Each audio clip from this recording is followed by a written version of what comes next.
جن بلندیوں تک وہ پہنچے کسی کا تصور بھی نہیں پہنچ سکتا۔ بشر بھی پیچھے رہ گئے، نوری بھی پیچھے۔ نوریوں کا امام سدرہ پہ ہاتھ جوڑ رہا ہے، لو دنو تو ان ملتن لہ ترکتو، اگر میں ایک پورے کے برابر بھی آگے جاؤں تو میرے پر جلتے ہیں۔ کوئی فلک تے رہ یار گیا، کوئی جا سدرہ تے ہار گیا، ایک کالیاں زلفاں والا سی جڑا عرش تو بھی لنگ پار گیا۔ وہاں تک پہنچے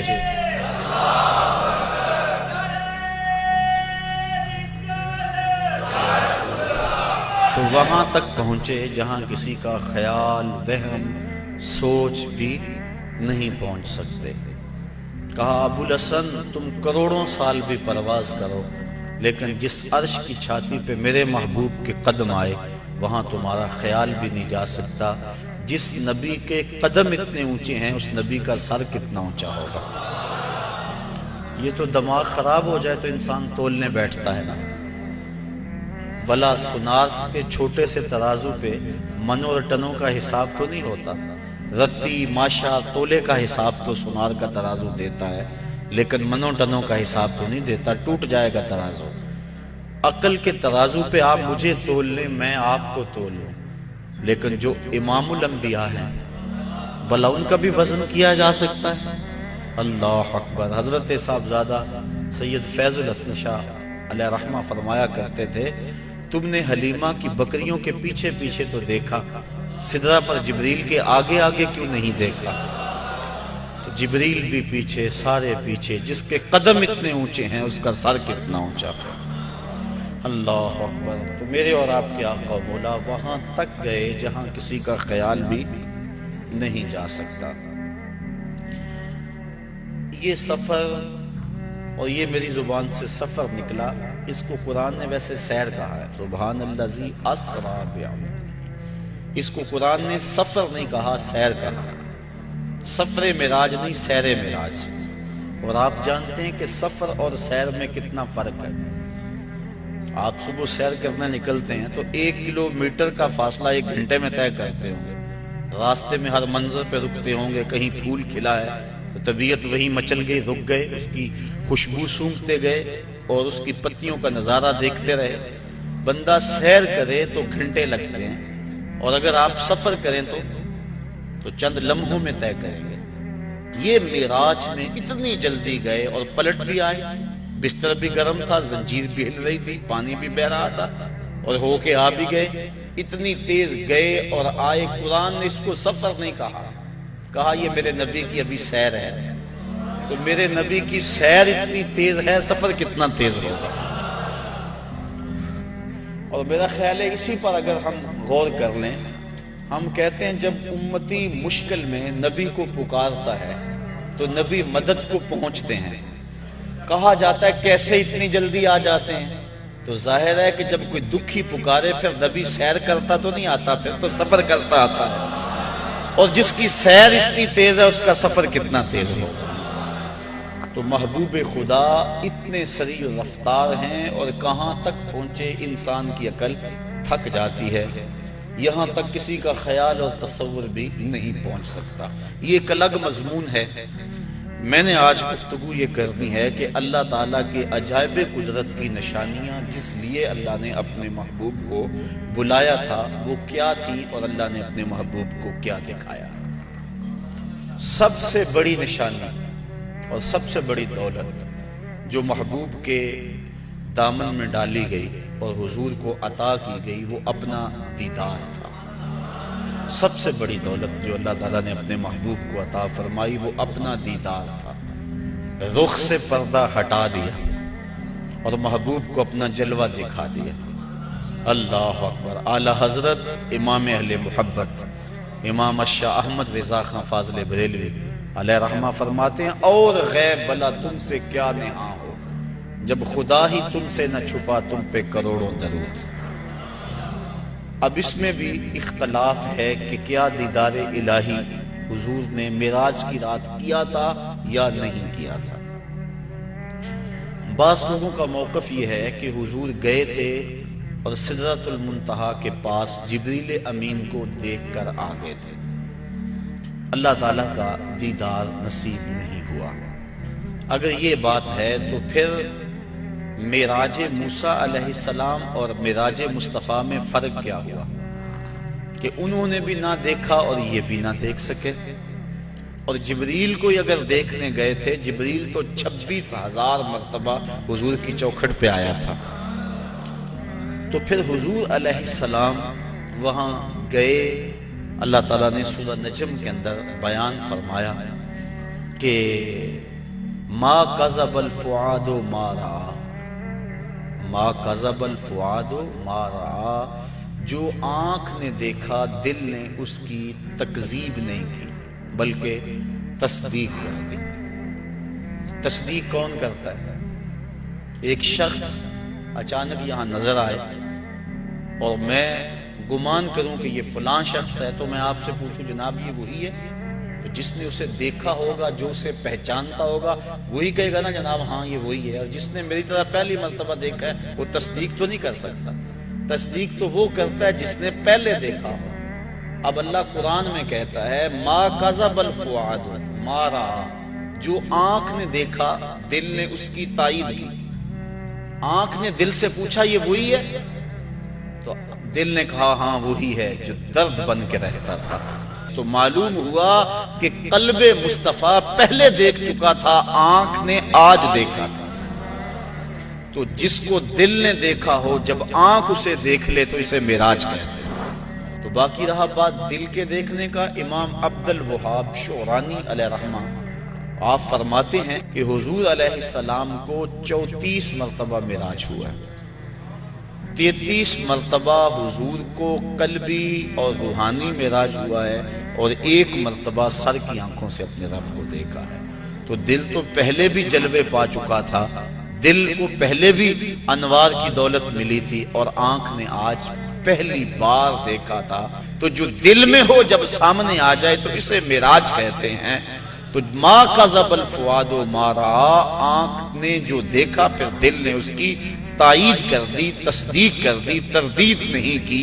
اس پر علماء کی ابحاث ہیں، گفتگو ہے۔ حضرت امام احمد بن حنبل سے کسی نے پوچھا کیا لیلۃ المعراج کو محبوب علیہ السلام نے اپنے رب کو دیکھا؟ آپ نے فرمایا رآہ رآہ رآہ حتی انقطع نفسہ، آپ نے فرمایا ہاں دیکھا ہاں دیکھا، اتنی بار یہ لفظ کہے کہ آپ کی سانس ٹوٹ گئی۔ کہا وہ گئے دیکھنے تھے اور دیکھ کر آئے تھے۔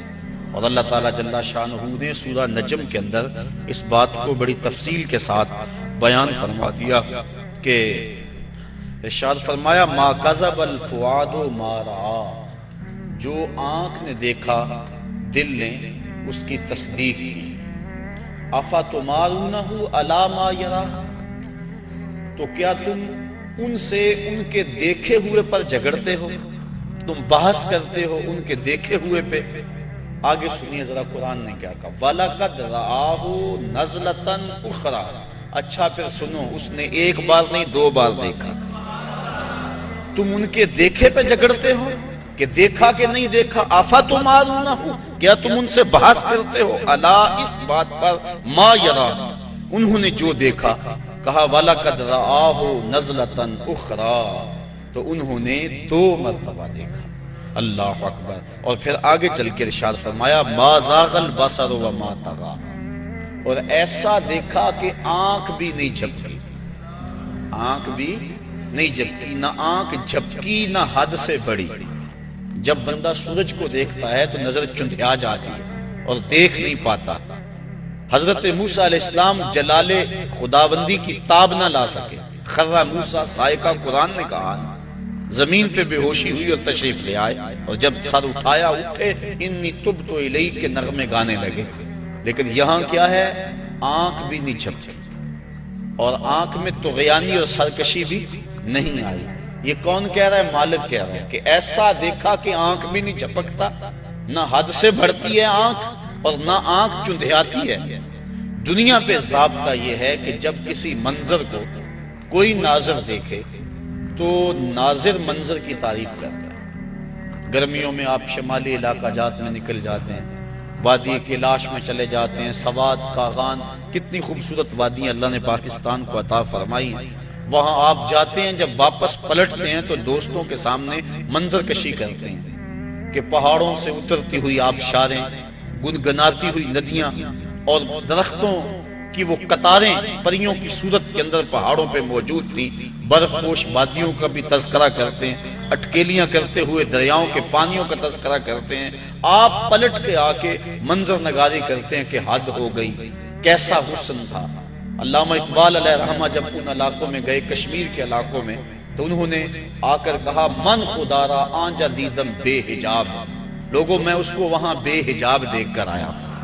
اللہ اکبر! تو وہ کیسا منظر ہے، بندہ دیکھتا ہے تو دیکھنے والا منظر نگاری کرتا ہے، لیکن دنیا کا ضابطہ یہاں یہی رہا ہے کہ ناظر منظر کی تعریف کرتا ہے، واہ واہ کیسا منظر تھا، نظر کہتی ہے واہ واہ کیسا منظر تھا، لیکن پہلی مرتبہ ایسا ہوا جب نگاہ مصطفیٰ نے جمال خدا کو دیکھا تو منظر پکار اٹھا، ما زاغ البصر وما طغی، واہ واہ کیسی آنکھ ہے، نہ بھٹکتی ہے نہ بہکتی ہے۔ اللہ اکبر! تو منظر نے پہلی مرتبہ نظر کی تعریف فرمائی، تو ایسا دیکھا کہ ایسا کسی نے نہیں دیکھا ہوگا جیسا مصطفیٰ نے دیکھا۔ اللہ تعالیٰ نے اپنے محبوب علیہ السلام کو فرمایا، یا محمد انت وانا وما سوا ذالک خلقت لاجلک، محبوب ایک تو ہے ایک میں ہوں، اور اس کے علاوہ جو کچھ ہے میں نے تیرے لیے پیدا کیا۔ تو حضور علیہ السلام نے جواباً عرض کی، اللہم انت وانا وما سوا ذالک ترکتہ لاجلک، مالک ایک تو ہے ایک میں ہوں، اور اس کے علاوہ جو کچھ تو نے میرے لیے پیدا کیا سب کچھ تیرے لیے چھوڑ آیا ہے۔ اللہ تعالیٰ نے اپنے محبوب کو بہت کچھ دیا، جھولیاں بھر دی، ہماری عقلیں احاطہ نہیں کر سکتی۔ امام حقی لکھتے ہیں 70,000 اسرار تھے، 70,000 رموز اور 70,000 حکایتیں، بہت کچھ عطا کرنے کے بعد فرمایا محبوب یہ تو میں نے تجھے اپنی مرضی سے دیا، اب تو بتا تیری چاہت کیا ہے۔ بیما اشرفک یا احمد صلی اللہ علیہ وسلم، اس کو امام غازی نے بھی لکھا، ملا جیون تفسیرات احمدیہ میں لکھتے ہیں، باقی لوگوں نے بھی اس کو لکھا، کہا بیما اشرفک یا احمد، اے محبوب بتا تجھے کیا عطا کروں، تیری اپنی چاہت اور ڈیمانڈ کیا ہے۔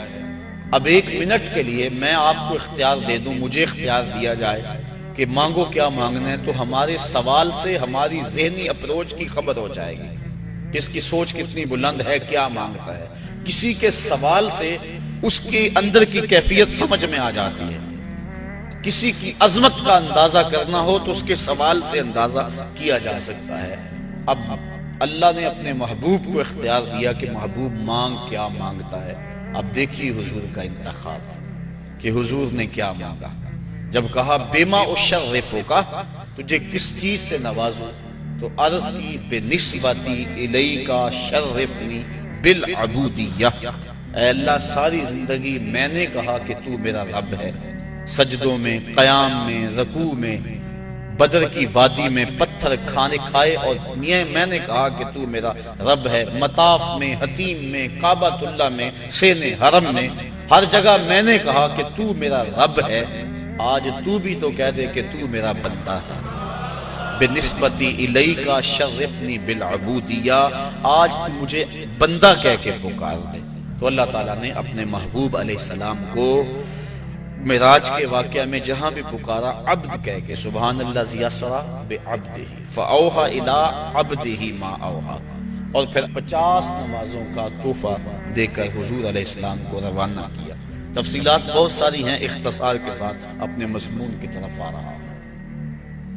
حضرت موسیٰ علیہ السلام چھٹے آسمان پہ ملے اور کہا کیا ملا، بتلایا کہ 50 نمازیں ملی ہیں اور جنابت پر 7 مرتبہ غسل کرنا ملا ہے، کسی کپڑے کو نجاست لگ جائے تو 7 بار اس کو دھونا اور اس سے وہ پاک ہو جائے گا، مجھے یہ ملا ہے۔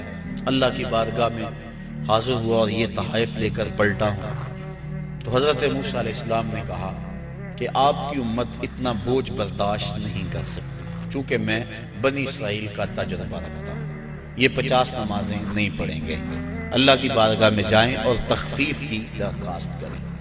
حضور علیہ السلام حاضر ہوئے، تخفیف کی درخواست کی، 5 نمازیں معاف ہوئی، باقی 45 رہ گئی، اس طرح باقی معاملات میں بھی تخفیف ہوئی۔ پھر آئے، انہوں نے پھر کہا، پھر گئے، پھر آئے، حتیٰ کہ اللہ حاضر قیاس 5 نمازیں رہ گئی۔ حضرت موسیٰ علیہ السلام نے عرض کی کہ حضور ایک مرتبہ اور چاہیے۔ فرمایا مجھے اب اپنے رب سے حیا آتی ہے، چونکہ عادت باری تعالیٰ یہ تھی کہ ہر بار 5 نمازیں معاف ہوتی تھی، اب رہ ہی 5 گئی تھی، اب جاتے تو اللہ یہ بھی رخصت دے دیتا، جو 50 سے 5 کر سکتا ہے وہ 5 میں بھی تخفیف فرما سکتا تھا، لیکن کہا اب مجھے اپنے رب سے حیا آتی ہے۔ اب اس پر 2-3 باتیں، ایک یہ کہ اللہ کے علم میں بلا نہیں تھا کہ بالآخر 5 نمازیں رہ جائیں، پتا تھا نا اللہ کو بالآخر 5 رہ جائیں، تو اللہ دیتا ہی 5، پہلے 50 دی، پھر گئے، پھر 5 معاف کی، پھر گئے، حتیٰ کہ 9 مرتبہ جانا ہوا اور پھر 5 رہ گئے۔ اللہ تعالیٰ کا علم بڑا وسیع ہے، اور اللہ تعالیٰ کا علم قدیم ہے اور حادث نہیں، تو اس کو پتا تھا کہ بالآخر 5 نمازیں رہ جانی ہیں، وہ عطا ہی 5 کرتا، لیکن اگر وہ 5 دیتا لوگوں کو عظمت مصطفیٰ کا علم کیسے ہوتا؟ اللہ کے ہاں جو محبوب علیہ السلام کی محبوبیت ہے اس کا پتہ کیسے چلتا؟ اور دوسری بات، لا تبدیل لکلمات اللہ، اللہ کی باتیں تبدیل، اور یہاں بظاہر 9 مرتبہ تبدیلی آئی ہے، کتنی مرتبہ؟ تو اللہ تو فرماتے میری باتیں تبدیل نہیں ہوتی، یہاں 9 مرتبہ تبدیلی آئی، تو اللہ تعالیٰ نے دوسرا ضابطہ دے دیا، من جاء بالحسنۃ فلہ عشر امثالھا، جو ایک نیکی کرے 10 کا ثواب دوں گا۔ اللہ کی باتیں نہیں بدلتی، تم 5 پڑھو گے ثواب میں 50 کا ہی عطا فرماؤں۔ تو یہ جو معراج ہے، اس کا جو اہم ترین تحفہ امت کے لیے حضور لے کر آئے وہ نماز کی صورت میں تھا، اور ارشاد فرمایا حبب الی من دنیاکم ثلاث الطیب والنساء وجعلت قرۃ عینی فی الصلاۃ، مجھے تمہاری دنیا سے صرف 3 چیزیں پسند ہیں، خوشبو، منکوحہ عورتیں، اور میری آنکھوں کی ٹھنڈک نماز میں رکھی گئی۔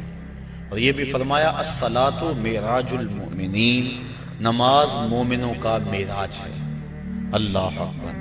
اور یہ بھی ارشاد فرمایا جس نے نماز قائم کی اس نے دین کو قائم کیا، جس نے نماز گرا دی اس نے دین گرا دیا۔ اور صحابہ فرماتے ہیں ہم مومن اور کافر کے درمیان فرق نماز سے کرتے تھے، جو نماز پڑھتا ہم سمجھتے مومن ہے تبھی تو پڑھتا، اور جو نماز نہ پڑھتا ہم سمجھتے کافر ہے تبھی نہیں پڑھتا۔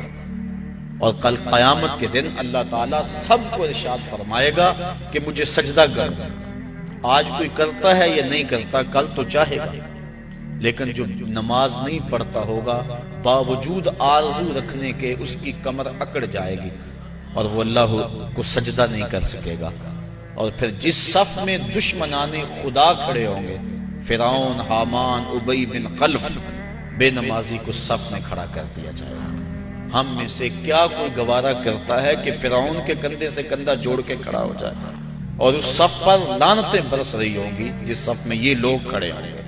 تو اگر ہم اس کو گوارا نہیں کرتے، اور کبھی بھی ایک مومن گوارا نہیں کرتا کہ دشمنان خدا کے ساتھ کھڑا ہو، تو پھر اگر ہم نماز نہیں پڑھتے تو ہمیں توبہ کر کے پچھلی بھی نمازیں پڑھنی چاہیے، قضا کرنی چاہیے، اور آئندہ ہمیں قصد کر لینا چاہیے کہ آج کے بعد نماز نہیں چھوڑیں گے۔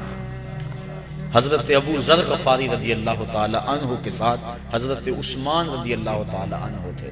ایک تو حضرت عثمان بن عفان ہیں، یہ اور صحابی ہیں، کہتے ہیں کہ ہم اکٹھے جا رہے تھے، راستے کے اندر ایک درخت آیا جس کی ایک شاخ لٹک رہی تھی جس کے اوپر زرد پتے تھے۔ حضرت ابو ذر نے ان کو پکڑ کے شاخ کو زور سے جنبش دی، جتنے بھی پتے تھے زرد وہ گر گئے اور شاخ اریاں ہو گئی۔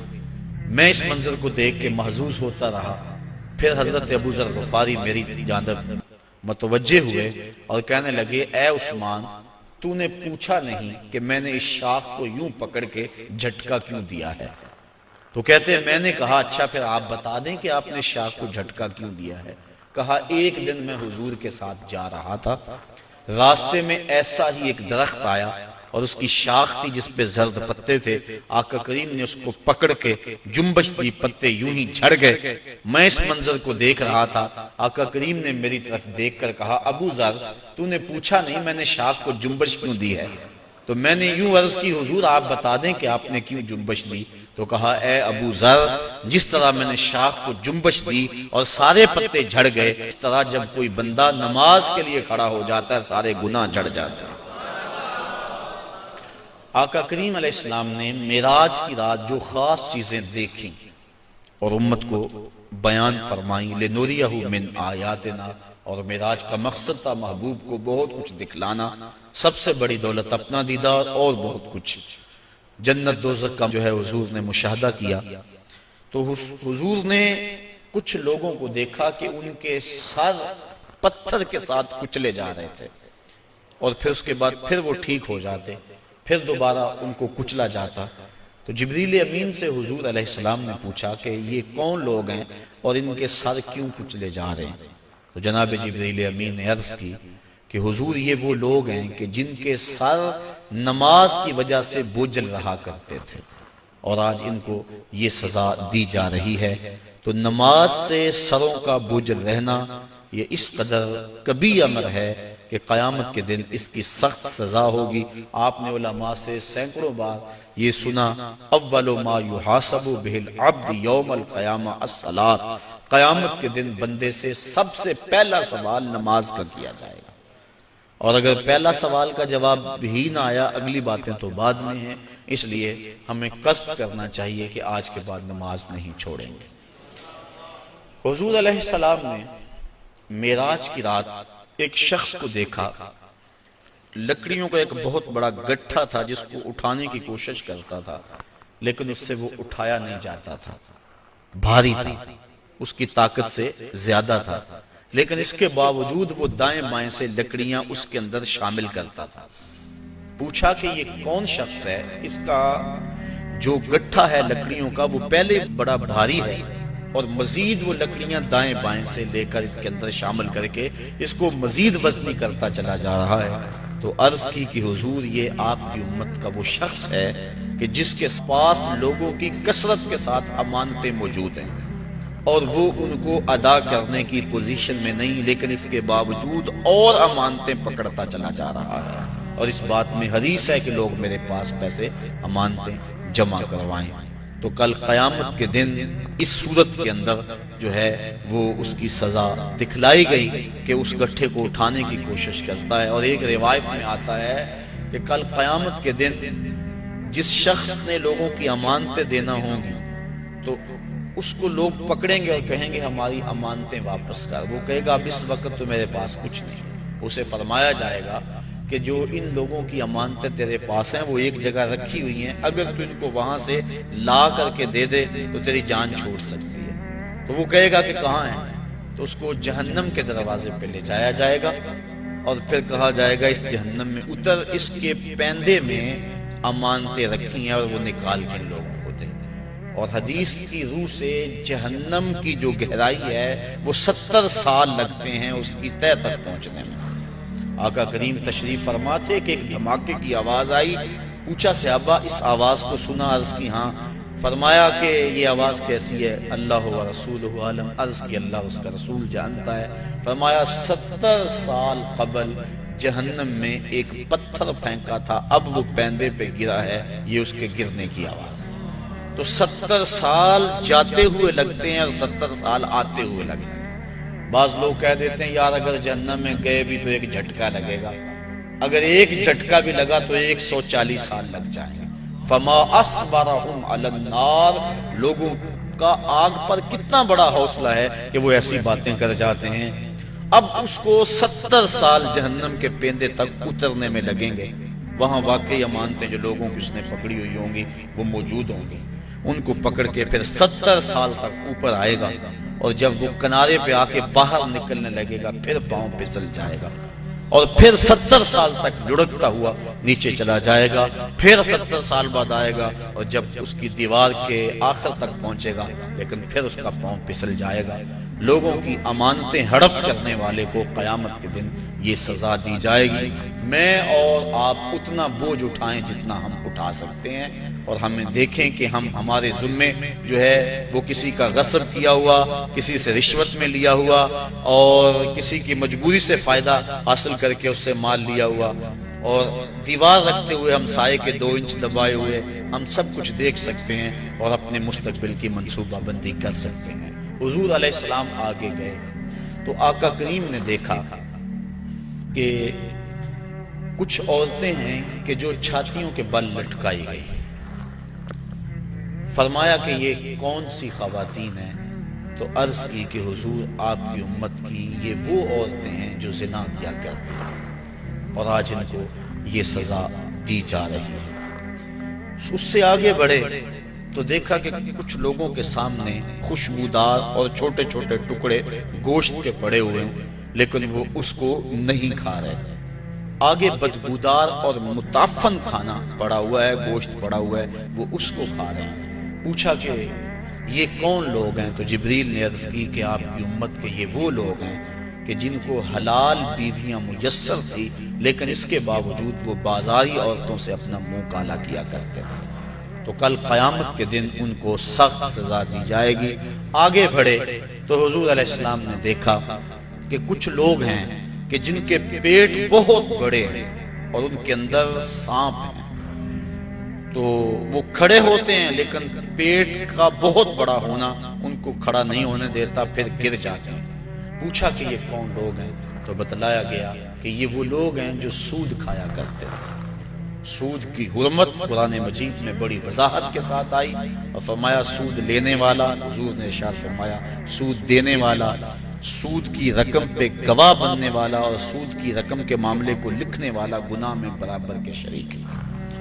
تو اس لیے ہمیں ان چیزوں سے بچنا چاہیے۔ ایک حدیث میں آیا، آقا کریم نے ارشاد فرمایا، حضرت علی المرتضیٰ سے روایت ہے، فرمایا 7 اشخاص ایسے ہیں جب تم انہیں قبر میں دفن کر کے آتے ہو تو ان کے رخ قبلے سے پھیر دیے جاتے ہیں، اور ساتھ فرمایا فَاذْهَبُوا وَانْبُشُوا قُبُورَهُمْ فَإِن لَّمْ تَجِدُوا هَٰكَذَا مَا قُلْتُ لَكُمْ فَهُوَ بَاطِلٌ، کہا جاؤ جا کے قبریں اکھیڑ کے دیکھ لو، اگر ایسا نہ پاؤ جیسا میں کہہ رہا ہوں تو آ کے کہہ دینا کہ غلط کہا تھا۔ عرض کی قیلا من ہم یا رسول اللہ صلی اللہ علیہ وسلم، عرض کی حضور یہ کون لوگ ہیں کہ جن کے رخ قبر میں قبلے سے پھیر دیے جاتے ہیں؟ تو حضور نے ارشاد فرمایا شارب الخمر و بائع البش و شاہد الزور و آکلۃ الربا والنائحۃ والمحتقر و تارک الجماع۔ 7 اشخاص گنوائے۔ پہلا شارب الخمر، شراب پینے والا۔ ایک روایت کے لفظ ہیں کہ شراب اپنے لیے بنانے والا، کسی اور کے لیے بنانے والا، شراب پینے والا، شراب پلانے والا، شراب بیچنے والا، شراب خریدنے والا، اور جس کے لیے شراب خریدی ہے، شراب کو ڈھونے والا، دوسری جگہ منتقل کرنے والا، ہمارا سب پر اللہ کے رسول نے لعنت بھیجی۔ تو یہ ایسا برا فعل ہے۔ ایک روایت کے لفظ میں نے پڑھے کہ شارب الخمر کعابد الوثن، شراب پینے والا بت پوجنے والے کی طرح۔ ہمارے معاشرے میں شراب نوشی سرایت کر گئی ہے، اور اب تو بعض طبقوں کے اندر یہ برا بھی نہیں سمجھا جاتا، جبکہ حلال سمجھ کے پینا تو کفر ہے، اور اس کو حرام سمجھتے ہوئے اس کی حرمت کے قائل ہونے کے باوجود پینا یہ گناہ کبیرہ ہے، اور منع فرمایا گیا سختی کے ساتھ۔ ارشاد فرمایا ایک تو ویسے بھی شرابی جب مرتا ہے اسے مرتے ہوئے کلمہ نصیب نہیں ہوتا، اور دوسرا یہ روایت جو میں نے آپ کے سامنے رکھی کہ اس کا قبلے سے رخ پھیر دیا جائے گا۔ اور اب یہ بھی میڈیا پہ بیٹھ کے ہمارے روشن خیال حکمرانوں کی ایما پر لوگ کہہ رہے ہیں کہ صرف خمر حرام ہے، باقی جو چیزوں سے کشید کی گئی چیزیں ہیں وہ حرام نہیں ہے، جبکہ میرے اور آپ کے آقا و مولا صلی اللہ علیہ وآلہ وسلم نے واضح طور پہ فرمایا ہر وہ چیز جو نشہ لاتی ہے وہ شراب ہے، اور ہر شراب خمر حرام ہے۔ تو وہ نشہ چاہے کوئی بھی چیز لانے والی ہو اس کو شریعت نے واضح طور پہ حرام کر دیا۔ یہ دوسرا بائع البش، جن کے رخ جو ہیں وہ قبلے سے پھیر دیے جائیں گے، تو فرمایا ان میں سے بردہ فروشی کرنے والا، انسانوں کی خرید و فروخت کرنے والا۔ اب دنیا پہ یہ اس انداز سے غلامی کا انداز تو نہیں ہے، لیکن اعضائے انسانیہ کو اب بھی لوگ فروخت کر رہے ہیں۔ آپ روزانہ اخبارات میں پڑھتے ہیں کہ گردہ فروشی کا کاروبار اور مختلف اعضائے بدنیہ کا کاروبار، تو یہ دوسرے وہ شخص جو انسان یا انسان کے کسی عضو کا کاروبار کرتے ہیں، کل جب وہ مریں گے تو ان کا رخ قبلے سے پھیر دیا جائے گا۔ تیسرا ارشاد فرمایا وَشَاهِدُ الزُّورِ، اور جھوٹی گواہی دینے والا۔ بلکہ ایک روایت میں آقا کریم نے فرمایا میں تمہیں بڑے بڑے گناہوں کی خبر نہ دے دوں، الا انبئکم بأکبر الکبائر، بڑے بڑے گناہوں کی خبر نہ دے دوں؟ صحابہ نے عرض کی ہاں حضور، آپ ارشاد فرمائیں۔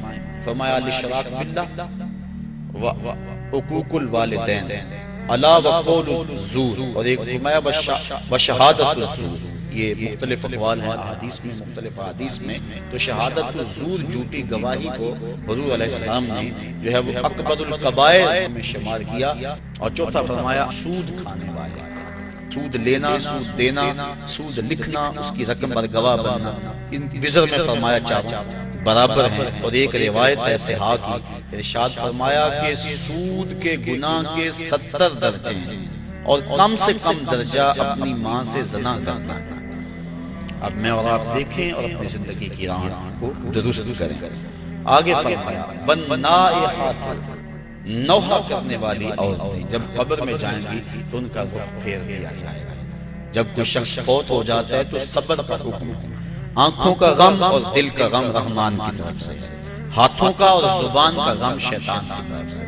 فرمایا لیس منا من ضرب الخدود وشق الجیوب ودعا بدعوی الجاہلیہ، جس نے گریبان نوچے، اپنے منہ پہ تھپڑ مارے اور جہلوں جیسی باتیں کی، فرمایا ہمارے سے اس کا کوئی تعلق نہیں ہے۔ تو دل غم زدہ ہو، آنکھوں سے روئیں، اس شریعت نے منع نہیں کیا، لیکن واویلا کرنا، کوئی کہہ رہا اللہ تجھے ترس نہ آیا، کوئی کچھ بول رہا ہے معاذ اللہ، یہ کفریہ کلمات ہیں، تو فرمایا نوحے کرنے والے کل جب مریں گے تو ارشاد فرمایا کہ وہ عورت جو نوحے کرتی ہے قبر سے اس کا رخ قبلے سے پھیر دیا جائے۔ والمحتکر، اور چھٹا شخص جو ذخیرہ اندوزی کرتا ہے۔ ذخیرہ اندوزی انسان کا کھانے پینے کا سامان ہے، غلہ، اور جانوروں کا جو چارہ ہے، اس میں ذخیرہ اندوزی شریعت نے منع فرمائی ہے۔ باقی جو معاملات ہیں کاروبار آپ کے، ان میں اگر کر لیں تو وہ منع نہیں۔ اور اس میں حضور نے ارشاد فرمایا جس نے 40 دن تک ذخیرہ اندوزی کی، اللہ تعالیٰ اسے 40,000 سال جہنم کی آگ میں جلائے گا۔ آخری فرمایا وَتَارِكُ الْجَمَاعَةِ، اور جو جماعت کو چھوڑنے والا ہے، نماز تو پڑھتا ہے لیکن جماعت سے نہیں پڑھتا۔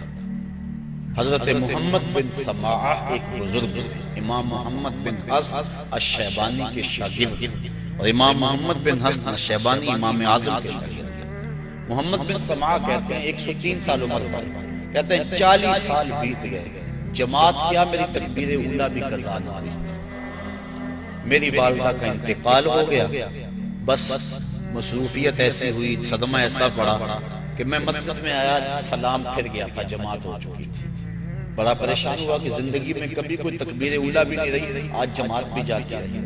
پھر میں نے سوچا ایک نماز جو جماعت سے پڑھی جائے، منفرد پڑھنے والی 25 نمازوں کے برابر ہے، اور ایک روایت میں 27 نمازوں کے برابر ہے، چلو میں اس نماز کو 25 بار پڑھ لیتا ہوں۔ کہتے ہیں میں کھڑا ہو گیا اور اس نماز کو، ان فرائض کو میں نے 25 بار پڑھا، اور جب 25ویں بار پڑھ رہا تھا تو حاطب سے آواز آئی، اے محمد بن سماعہ تم نے نماز تو 25 مرتبہ پڑھ لی، لیکن جب امام ولدالضالین کہتا ہے اور اس کے ساتھ فرشتے آمین کہتے ہیں، وہ آمین کہاں سے لاؤ گے؟ تو کہتے ہیں میں پریشان ہوا کہ میں 25 چھوڑ کے 25,000 مرتبہ بھی پڑھوں لیکن جماعت کی فضیلت نہیں پا سکتا۔ تو فرمایا وَالتَّارِكُ الْجَمَاعَةِ، اور جماعت کو ترک کرنے والا۔ حضور علیہ السلام نے ارشاد فرمایا کہ پھر میں آگے بڑھا تو میں نے کچھ لوگوں کو دیکھا کہ ان کی زبانیں لوہے کی کینچیوں سے کاٹی جا رہی تھی۔ میں نے جبریل امین سے پوچھا کہ یہ لوگ کون ہیں کہ جن کی زبانیں لوہے کی کینچیوں سے کاٹی جا رہی ہیں؟ جبریل نے عرض کی کہ حضور یہ آپ کی امت کے وہ فتنہ پرور خطیب ہیں جو کہتے کچھ اور تھے کرتے کچھ اور تھے۔ ہاؤلائی خطباء الفتنہ، یہ فتنہ پرور خطیب ہیں جن کی زبان معاشرے میں آگ لگاتی تھی اور زمانے کو کچھ اور کہتے تھے، لیکن اپنا عمل اور اپنا کردار ان کا کچھ اور تھا۔ اس لیے منبر و محراب کے جو وارث ہیں ان کو ایک ایک لفظ ہے وہ تول کے بولنا چاہیے، اور اس پر پہلے عمل ہو تو لفظ لوگوں کے دلوں میں اترتے ہیں۔ تقریر سادہ ہو یا مختصر ہو اس سے کوئی غرض نہیں ہے، لیکن اگر انسان کی گفتگو کے پیچھے اس کے اپنے عمل کی قوت نہیں ہوگی تو چاہے اس کی تقریر سے لوگ لوٹ پوٹ ہو جائیں اور سارا دن دھوم مچی رہ کے حد ہو گئی، لیکن اس کے اثرات روح تک نہیں پہنچیں گے، وہ دماغ تک ہی ٹھہر جائے گی، دل تک نہیں پہنچ پائے گی۔